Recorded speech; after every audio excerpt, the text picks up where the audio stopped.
नीतीश के मंत्री ने बीजेपी को दिखा दी उसकी औकात। खुले मंच से किया दावा नीतीश कुमार सीएम रहेंगे। कुछ लोग आते जाते रहते। तेजस्वी यादव को घेर रहे थे नीतीश के मंत्री, बीजेपी पर साध गए निशाना। नमस्कार। नीतीश कुमार की पलटी मार पॉलिटिक्स के चलते उनकी पार्टी के नेता मुसीबत में फंस जाते हैं। जेडीयू नेताओं को यह याद रखना पड़ता है कि इस समय उनकी पार्टी किसके साथ है और किसके खिलाफ, क्योंकि जिसके साथ होते हैं कुछ समय बाद वो विरोधी हो जाता है और जो विरोधी होता है वो सहयोगी बन जाता है। नीतीश कुमार 10 साल में 5 बार पाला बदल चुके हैं। उनके पाला बदलने का असर जेडीयू नेताओं पर साफ साफ दिखाई देता है, क्योंकि वो कई बार विरोधियों को घेरने के चक्कर में अपने सहयोगी को ही घेर जाते हैं। और कुछ ऐसा जेडीयू के वरिष्ठ नेता और नीतीश सरकार में मंत्री श्रवण कुमार के साथ हुआ।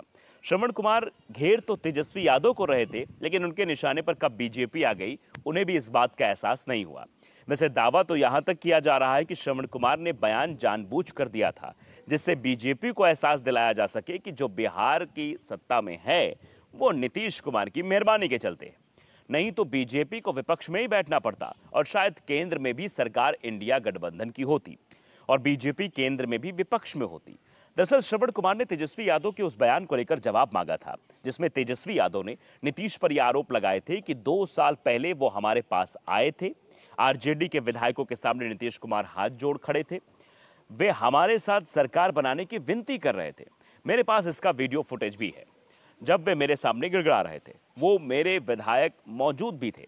तेजस्वी यादव ने कहा था कि यह पहली बार नहीं है जब नीतीश कुमार ने अपनी गलती मानी है। वो पहले भी पत्रकारों के सामने हाथ जोड़कर अपनी गलती मान चुके हैं। उन्होंने कहा था कि वो बीजेपी में नहीं जाएंगे। इसी बयान को लेकर श्रवण कुमार ने कहा कि ये इतिहास है कि नीतीश कुमार जहां हैं वहीं रहेंगे। कुछ लोग आते हैं और जाते हैं। आने और जाने वालों से आप पूछिए कि वो क्यों आते हैं और क्यों जाते हैं। साफ है, नीतीश कुमार तो सीएम हैं और सीएम ही रहेंगे। अब ये सवाल बीजेपी और आरजेडी से पूछना चाहिए कि वो नीतीश कुमार के साथ क्यों आते हैं और क्यों चले जाते हैं। यानी नीतीश कुमार ने बीजेपी और आरजेडी दोनों के लिए अपने खिड़की दरवाजे खुले रखे हैं।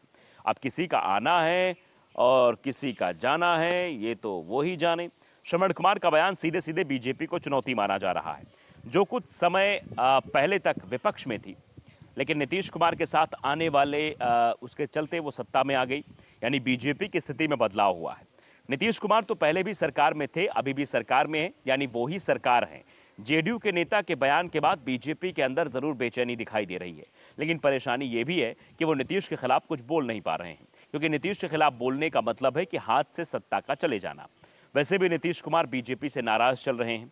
बीजेपी ने बिहार को विशेष राज्य का दर्जा देने की नीतीश कुमार की मांग को सीधे सीधे खारिज कर दिया था। इसके बाद बीजेपी ने केंद्र में अपना एजेंडा लागू करना शुरू कर दिया। नीतीश कुमार की कोशिश थी कि मोदी सरकार कॉमन मिनिमम प्रोग्राम तैयार करे और उसी आधार पर सरकार काम करे, लेकिन मोदी सरकार बनने के बाद से तो एनडीए की बैठक ही नहीं हुई है और ना ही इसकी कोई उम्मीद दिखाई दे रही है। संसद सत्र से पहले जरूर पीएम मोदी एनडीए के नेताओं से मुलाकात कर लेते हैं, लेकिन अभी तक साझा कार्यक्रम को लेकर कोई भी बैठक नहीं बुलाई गई है। तो इसके पीछे का रीजन आखिरकार क्या समझा जाए? क्या वाकई में नीतीश के नेता जो बोल रहे हैं वो नीतीश के कहने पर बोल रहे हैं, या अटपटे या फिर दबे जुबान से उनके मुंह से कुछ निकल जा रहा है? क्योंकि अगर ये सब कुछ बोला जा रहा है तो इसके पीछे कहा जा सकता है कि बिहार में भी बड़ा होने वाला है और नीतीश कुमार कब किधर चले जाएं ये किसी को नहीं पता है। नवदर्पण न्यूज़ को अगर आपने सब्सक्राइब नहीं किया जरूर करिए, बेल आइकन दबाइए ताकि सच खबर आप तक पहुंचती रहे। नमस्कार।